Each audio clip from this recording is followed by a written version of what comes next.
Hello, everyone. Welcome back to the Double Bonus Show. My name is Jake Malensic. I'm your host. Today, I've got a little bit of a fun video, a little bit different than what I normally am doing here. Although, I guess with all the videos that I've uploaded recently, there kind of isn't a normal. It's just kind of whatever pops into my brain.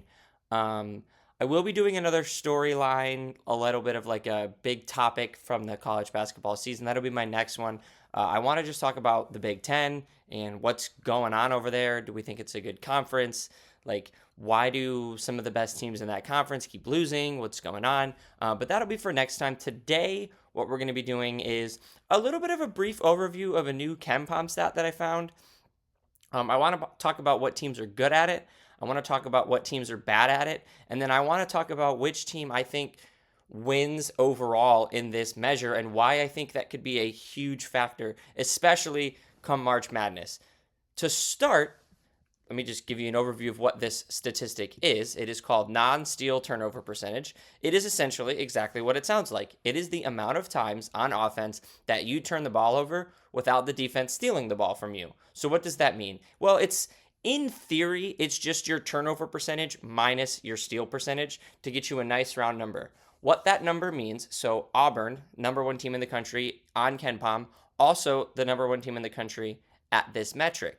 What does that mean? Well, it means essentially, in theory, that Auburn, 4.6% of the time, which is their non-steal turnover percentage, 4.6% of the time, they turn the ball over and it's their own fault. That's 4.6% of the time, their possession ends on a turnover. That's their fault. Meaning under 5%. There are 3 teams in the entire country that are under 5%. Auburn, Mississippi, so Ole Miss, and Marquette.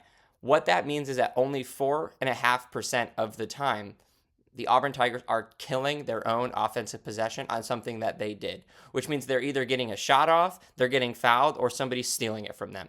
What does that mean? Well, it means that their offense is incredibly efficient. It means that their offense is not giving the defense it's not giving the other team extra possessions. It means that the team is not, it's not throwing the game away. It's not giving a 6-point lead up because of back-to-back turnovers. Sure, they could get the ball stolen back-to-back possessions or whatever it is, but essentially it means that 4.6% of the time, Auburn ends a possession that on their own accord. Why is that number important? Well, kind of just what I talked about. If you are turning the ball over and you're ending your own possessions by turning the ball over, then you've really put yourself in a precarious situation because you're giving the ball back to the opponent. You're giving your opponent more opportunities to score. The best way to get back into a game is get stops on the defensive end. So if you're continually stopping Auburn and you're allowing yourself to get back into the game, and Auburn doesn't let you do that. Ole Miss doesn't let you do that. Marquette doesn't let you do that. Iowa is 4th in this metric. They don't let you do that. Gonzaga is pretty high in this metric. They don't let you do that much. Some other power conference teams include Mississippi State. They're pretty high at this. Utah State from the Mountain West. They're probably one of the best not one of the best overall mid-majors, but one of the best in the tournament mid-majors that does this. There are a lot of teams that are high-powered offenses that you'll see at the top of this list. Now, the difference between Auburn and the teams that are in the 30s are pretty high. It's almost 2%. So Auburn, Mississippi, and Marquette are like a step above this statistic at everybody else in the country, but there are still some interesting teams. What does this number mean in my opinion? Well, at its simplest point, it is essentially just your turnover percentage offensively minus your steal percentage offensively, which means for every turnover that's not a steal is this. But I think that it really goes hand in hand with those numbers. If your turnover percentage is really low and your steal percentage is really high, that's not necessarily a bad thing. You need to work on getting the ball stolen, but it also means that you are not turning the ball over a lot unless it's a steal. Now, again, if you're getting it stolen a lot, then that makes a big difference. But the idea is that you're not forcing turnovers. You're not giving the other team turnovers that you did. You're not throwing it out of bounds. You're not traveling. You're not committing an offensive foul, right? It's not going through somebody's hands and going into the backcourt. These numbers are important because it just goes to it really shows you how good an offense is at keeping the ball and keeping possession. The next question and the next thing that I kind of noticed and I wanted to look at when I was looking through this stat was, does it pass the eye test? And I think that it does for Auburn. I think that it does for Marquette and Ole Miss and some of these teams at the top. But I wanted to look at the flip side of this. Does it pass the eye test for a team near the bottom? And I would say that 100%, I can say with certainty that it does. Ohio State is 347th in the nation in non-steal turnover percentage. They're at 10.1%. Now, again, what is this number? It's essentially turnover percentage minus steal percentage. Turnover percentage, 15.9. Steal percentage for Ohio State, 5.8. This means, and the way that you can look at this, Ohio State is the best team in the country at not getting the ball stolen from them on offense, right? The best team in the nation at not turning the ball over via the steal, but they're one of the worst teams in the nation at turning the ball over when it's not a steal. Now, you can say, well, their turnover percentage is 74, so why does the 347th here matter? It's because they're one of the worst teams in the whole country at forcing their own turnovers. They turn the ball over 10.1% of the time. So their possessions are ending 1 out of every 10 times because of something that they did. So what does that mean for the grand scheme? If you have 70 possessions, you're turning the ball over 7 times that you did yourself. So sure, you're not getting the ball stolen from you, but those 7 turnovers that you caused by yourself. So think about if that number goes lower and lower, and it's not 1 out of every 10 times a possession is ending on your own turnover. And that's where this number, and if you watch Ohio State, by the way, this number is so visible in the way that they play. My biggest examples are the Michigan State game that they played and the Illinois game that they played. They played against Illinois. Now, they did lose that game. They had 5 turnovers in that whole game. They played clean. They played smart. And they led Illinois for a lot of that game. Now, Illinois eventually just took over, and Ohio State could not make a shot, right? Some of their other numbers did not look good near the end of that game. But the point was they were in the game because they were keeping themselves in the game. They weren't being the 347th best team at this metric. Against Michigan State, they had 16 turnovers, and I believe 11 of them were their own thing. And sure, yeah, so you have 5 steals. Whoop-de-doo. You got the ball stolen 5 times. But think about if you cut that 11 in half, which I know you can't technically do, so we'll call it 6. Instead of 16 turnovers, now you have 11. You cut it in one more. We'll call it 5. Now you have 10 turnovers instead of 16. Think about what 10 turnovers versus 16 does. Now, sure, 10 is a pretty good number, right, in terms of turnovers per game by team. But if you can cut down on those and you can not be the reason that you're turning the ball over, you kind of land in a better spot.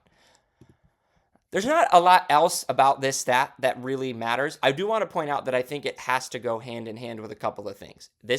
Like I said before, your actual turnover percentage is important, your steal percentage is important, but also your offensive shooting numbers are also important in this. If you're a team that doesn't turn the ball over and shoots really well, then you're golden. You're Auburn, right? You can hit threes, you can hit twos, you can hit free throws.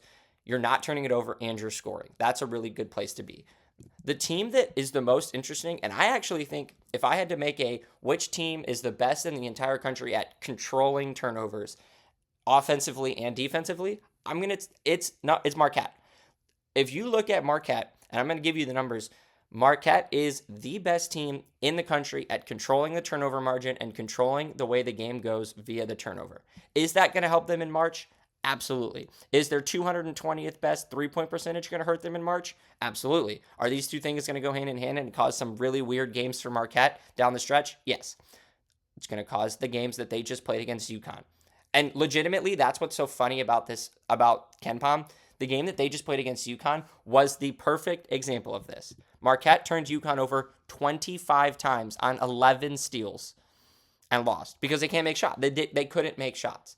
However, that's UConn. If Marquette is playing a team that can't make shots like UConn can, then they are the best team in the country at controlling the turnover battle. They have the 3rd best non-steal turnover percentage in the country, the best overall turnover percentage in the country, and they have the 6th best turnover percentage defensively, the 2nd best steal percentage defensively. So what does that mean for Marquette? It means they steal the ball from you, they turn you over, and they don't turn themselves over very often. They don't get the ball stolen from them. They don't turn the ball over on their own accord. And they're a very, very well-run offense in the sense that they don't turn the ball over. Now, there's a couple of factors why. Their average possession length is 15.8. They shoot the ball, they shoot pretty fast. Their possessions end halfway through the shot clock ish, 15.8 seconds into the shot clock, however you want to look at that.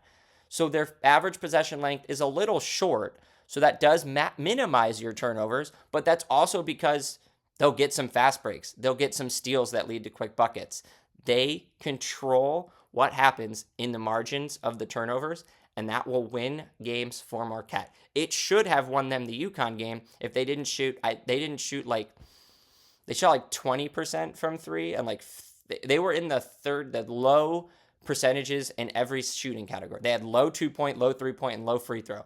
So they were low everywhere. So it's a little bit of an outlier game, but it was the perfect game for what I think Marquette is as a team, and why I think if they play against a team that can't shoot or doesn't have a historic shooting night like UConn did, when they control the turnover battle, they're going to win. And that's obvious, right? If you can win the turnover battle, you're probably going to win, whether it's basketball or football.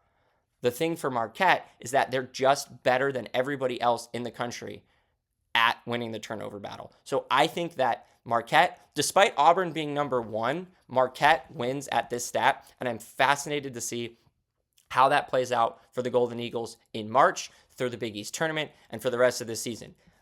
I'm recording this on Tuesday morning. They play at St. John's tonight, which is another great defensive team. It'll be interesting to see how these numbers play, because St. John's isn't going to shoot lights out like UConn did, especially from three. So I wonder if Marquette being able to control the turnover margin, slow things down, and really attack, and if they can force 11, 12 turnovers against St. John's isn't going to... Now, St. John's is good at defense. They'll force some themselves, but Marquette isn't going to give them free ones. So I'm curious to see how this plays out for Marquette, because I think that they just dominate turnover battle in every single game that they play in, and they win at this metric. That's all I got for today. I just wanted to talk about this. I thought this was an interesting number. I thought these were interesting stats, and I thought Marquette was an interesting team to talk about, because they've been historically a interesting team in March, because they just haven't done a lot of things right. They've got upset a lot the past couple of seasons, and they haven't really made it. They lost to NC State last year in the Sweet 16. Now, there's a number of different reasons why that happened, but even in 2023, they lost in the second round as well to a Michigan State team that was probably not better than them, but there's a lot of other things for Marquette that we can maybe talk about later, but they're going to win the turnover battle. That's going to do it for today. I hope you guys enjoyed this episode of the show. I've got hopefully some more fun Kenpom stuff to do in the future. But for now, I'm going to wrap this one up. Make sure you subscribe, comment down below what your favorite Kenpom stats are. If you're on Substack, follow over there. Make sure you follow TikTok and Twitter. That stuff's in the description. Most importantly, though, just have a great rest of your day.